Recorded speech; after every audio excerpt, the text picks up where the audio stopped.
Hey everybody, in this video I'm going to show you how to change the internal battery in this Hyundai Azera key fob. This fob was used between 2011 and 2014, and inside we'll find a CR2032 battery. These batteries are really inexpensive, you can get them online. I'll give you a link to get it on Amazon down below, so just check that out and follow along. First, just push down this button to remove your internal key.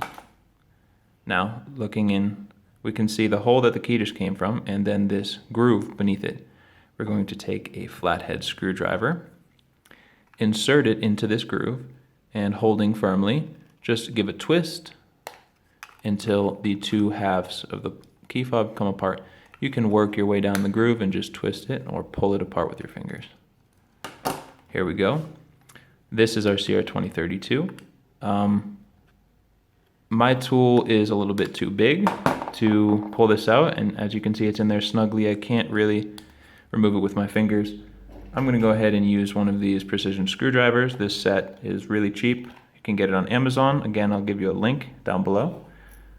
And with a tool of the right size, you can come in on the sides, either side here, and just pry until it pops out of its place.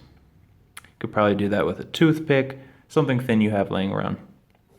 Go ahead, take your new CR2032, making sure that the positive side with the information here goes down.